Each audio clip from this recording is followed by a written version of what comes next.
Hello my dear students, एक बार फिर से आपका स्वागत है। और आज आपके लिए लेकर आए हूँ कॉन्स्टिट्यूशन चैप्टर से कुछ बड़े important short and long questions की वीडियो। और यहाँ जो मेरा फर्स्ट क्वेश्चन है वो explain the significance of preamble in the Indian constitution. आपको इंडियन कॉन्स्टिट्यूशन के अंदर प्रीएम्बल जो उसका बिगिनिंग पार्ट है उसकी सिग्निफिकेंस बताना है, इंपॉर्टेंस बतानी है। तो यहाँ जो फर्स्ट पॉइंट है, जो वैल्यू है that inspired and guided the freedom struggle are embedded in the preamble of the constitution। आपने देखा होगा उसमें वो सारी की सारी वैल्यूज को रिटर्न फॉर्म में लिखा गया है, वो सारी वैल्यूज को। सेकंड क्या है, वो गाइड करती हैं all the articles of the Indian constitution को। तो यानी वो जो वैल्यूज वहां मेंशन है वो कहीं ना कहीं इंडियन कॉन्स्टिट्यूशन को गाइड करती हैं कि यस, या डिफरेंट आर्टिकल्स जो इंडियन कॉन्स्टिट्यूशन के उनको एक गाइडेंस का काम करती हैं उनके लिए। और जो प्रीएम्बल है इंडियन कॉन्स्टिट्यूशन का, it reads like a poem on democracy. इसको एक डेमोक्रेसी पर एक पोएम की फॉर्म में भी पढ़ा जाता है। और इसमें बहुत कुछ है, means the philosophy on which the entire constitution has been built. पूरी की पूरी फिलॉसफी यहाँ मेंशन की गई है। और नंबर 4 है, it provides a standard to examine and evaluate any law and action of government to find out whether it is good और बैड। तो इसमें ये भी बता रखा है कि जो स्टैंडर्ड है एग्जामिन करने का या इवेलुएट करने का, यानी जज करने का कोई भी लॉ या एक्शन जो कि सरकार ने बनाया है कि क्या वो ठीक है या गलत है। और ये कह सकते हैं फाइनली ये इंडियन कॉन्स्टिट्यूशन की सोल है। यानी इंडियन कॉन्स्टिट्यूशन की सोल किसे बोला गया? प्रीएम्बल को बोला गया। प्रीएम्बल क्या होती है? जो बिगिनिंग पार्ट होता है उसका। ऐसे क्वेश्चन नंबर 2 है, India is a secular state, justify the statement. तो इस बात में कोई शक नहीं है कि इंडिया एक सेक्युलर स्टेट है। सेक्युलर स्टेट क्या होता है? जिस स्टेट का कोई अपना एक पर्टिकुलर रिलीजन नहीं होता। The word secular was put up in the preamble of constitution, और वो 42nd अमेंडमेंट के तहत इस वर्ड को उसमें डाला गया है। सेक्युलर का मतलब क्या होता है? The state has no religion of its own but shows due respect to all religions. लेकिन सभी धर्मों को प्रॉपर रिस्पेक्ट दी जाएगी। और जो स्टेट ऑब्जर्व करती है complete neutrality in all religious matters, यानी किसी के साथ कोई भेदभाव नहीं होगा। 45th amendment carries equal respect and recognition to all the religions. यानी 45th अमेंडमेंट में इक्वल रिस्पेक्ट शो की गई है, रिकॉग्निशन की गई है सभी धर्मों के लिए।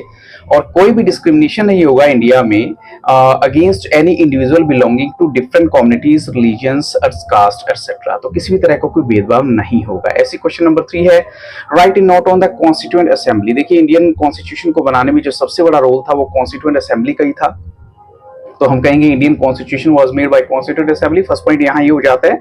इसकी जो फर्स्ट मीटिंग है आपको वो बताना है, कब हुई थी? 9 December 1946 and reassembled on 14 August 1947 by the elected members of provisional legislative assemblies through an election. के थ्रू वो लोग सब इकट्ठा हुए थे। और इट वाज कंपोज्ड रफली along the line suggested by, ये आपको माइंड में रखना है बिल्कुल आपके टेक्स्ट में, कि कैबिनेट मिशन प्लान के तहत इसको जो है कंपोज किया गया था।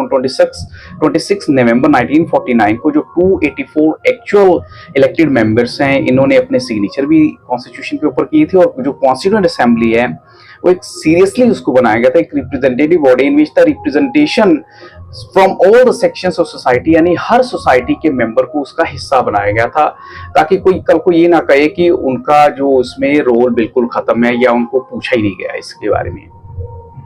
ऐसी जो 5th पॉइंट है, जो असेंबली है उन्होंने ऑलमोस्ट कितने दिन का वक्त लिया? 166 डेज और ऑलमोस्ट 2 ईयर्स एंड 11 मंथ का टाइम लिया, 11 मंथ एंड 18 डेज का टाइम लिया कॉन्स्टिट्यूशन को फाइनली बनाने में, अडॉप्ट करने में, उसको तैयार करने में। क्वेश्चन 4 है, what are the 4 main ideals enshrined in the preamble of the Indian constitution. देखिए 4 मेन आइडियल्स कौन से हैं? Justice, liberty, equality and fraternity. Justice कहता है हर सिटीजन के साथ, जो इंडिया का रहने वाले उसके साथ social, economic and political justice किया जाएगा।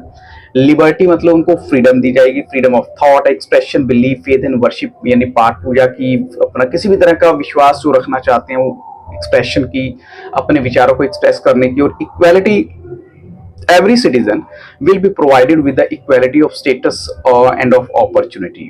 और फ्रेटर्निटी होता है भाईचारा, यानी all the citizens of India have been assured about the dignity of the individual and unity and integrity of the nation. यानी सभी को एक बात कहेगी कि आपको भाईचारा बना के रखना, लड़ाई झगड़ा नहीं करना। ऐसे question number 5, what are the unique features of the Indian constitution. Indian constitution के मेन फीचर्स कौन से हैं? बिल्कुल आपके स्टार्टिंग वाले पार्ट में गिवन है। यानी इंडियन कॉन्स्टिट्यूशन जो है वो रिटन सेट ऑफ रूल्स है एंड रेगुलेशंस है, and it is the lengthiest constitution in the world, जिसमें 395 articles and 12 schedules and book of more than 250 pages की, यानी बहुत बड़ी जो बुक है। एंड इंडियन कॉन्स्टिट्यूशन है provided to Indian citizens the fundamental rights, यानी उनको प्रोवाइड क्या की है फंडामेंटल राइट्स, और इस्टेब्लिश किया है एक वेलफेयर स्टेट को। तो ये बहुत बड़ी बात होती है अगर इंडियन कॉन्स्टिट्यूशन की बात करें या इंडियन कॉन्स्टिट्यूशन के प्रीटेक्स्ट की बात करें, और साथ में डायरेक्टिव प्रिंसिपल स्टेट पॉलिसी को भी इसमें डाला गया है।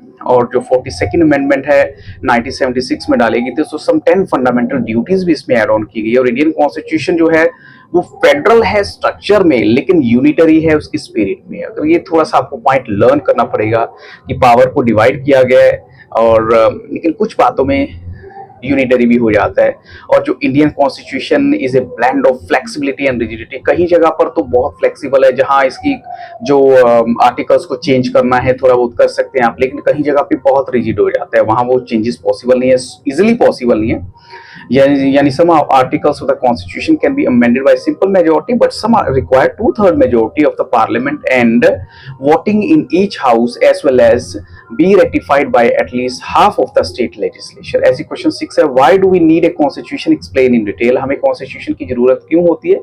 तो constitution एक necessary है because of the following reason: it is important law of land and it determines relationship of the citizens with the governments। इससे हमें पता लगता है कि हमारी गवर्नमेंट्स के साथ क्या रिलेशन है।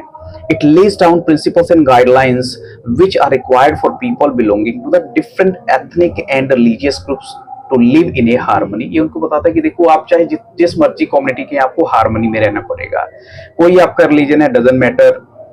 It specifies on how the government would be elected and who will have the power and the responsibility to take important decisions। तो देखिए इसलिए हमें कॉन्स्टिट्यूशन की जरूरत है कि गवर्नमेंट को आप कैसे इलेक्ट करेंगे या कैसे उनको पावर दी जाएगी, सब कुछ इसमें मेंशन है। It outline the limit of the power of the government and tells about the rights of the citizen. देखो गवर्नमेंट के ऊपर कुछ चेक भी लगा रखा है, लेकिन कॉन्स्टिट्यूशन की वजह से पॉसिबल है, और हमारे राइट्स को ब्रॉड सेंस में हमें दिया गया है कि कोई हमसे इजीली हमारे राइट्स छीन नहीं सकता। ये सब कुछ कॉन्स्टिट्यूशन के अंदर मेंशन है।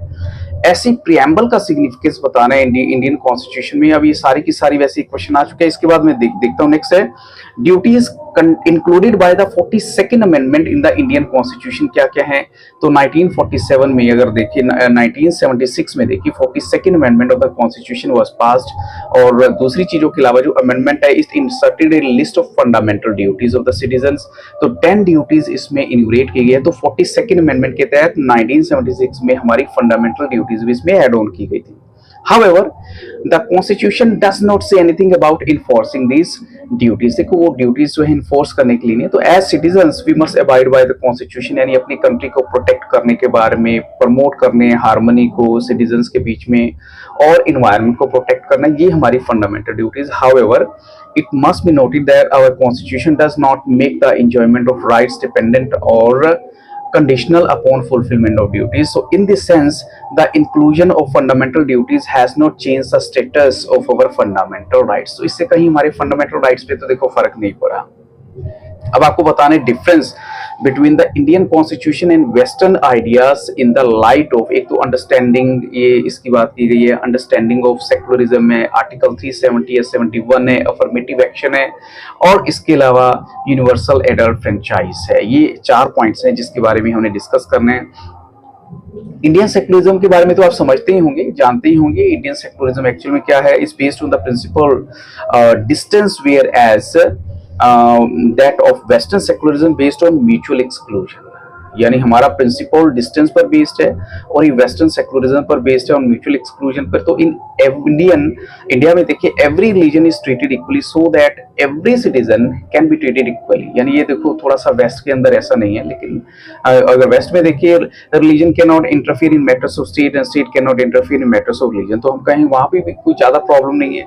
वहां इंडिया के अंदर इंडियन सिटीजन के कंटेक्स्ट में बता दिया है, और वहां गवर्नमेंट के पर्सपेक्टिव से बता दिया है। ऐसी जो आर्टिकल 370 एंड 71 है, they give special rights to the state of Jammu and Kashmir from August 2019। ये जो आर्टिकल 370 वहां से रिमूव कर दी गई है, जम्मू जो उसको स्पेशल प्रोविजन दिया गया था। ऐसी जो अफर्मेटिव एक्शन है अगर इंडिया में देखिए, is based on the principle of social justice. ये किस लिए रिक्वायर होता है? अगर किसी के साथ कोई इनजस्टिस की बात हुई है तो सोशल जस्टिस लाने में जरूरी है without compromising on individual liberties. और इंडिया में देखिए affirmative action was introduced 2 decades before it was introduced in the US. यानी यूएस में इंट्रोड्यूस होने से 2 decade पहले इंडिया में ये ऑलरेडी आ चुका था। Every Indian citizen whose age is 18 years और तो हम कहेंगे जो दूसरी जो where as an in established democratic country right to vote was extended to women in working class in the 20th century after a long struggle. देखो हमें तो आजादी के टाइम ही मिल गया था, लेकिन दूसरी कंट्री में काफी लेट ये सब कुछ हुआ है। ऐसे आपको मेन फीचर्स बताने हैं इंडियन कॉन्स्टिट्यूशन की, आपको थोड़े शॉर्ट में बताता हूं। जो fundamental rights and directive principles of state policy है वो कॉन्स्टिट्यूशन के अंदर मेंशन किए गए हैं। और यूनिटरी एंड फेडरल का एक मिक्सर है ये हमारा जो इंडियन कॉन्स्टिट्यूशन है, यानी इसमें कई जगह पे पावर को डिवाइड भी किया गया, कई जगह यूनिटरी भी हो जाता है। फंडामेंटल ड्यूटीज को मेंशन किया गया। देखो पहले वाले क्वेश्चंस में सब कुछ आ चुका है। और ऐसी ब्लेंड है फ्लेक्सिबिलिटी एंड रिजिडिटी का, यानी कहीं पर फ्लेक्सिबल है तो कहीं ये थोड़ा सा रिजिड हो जाता है ना।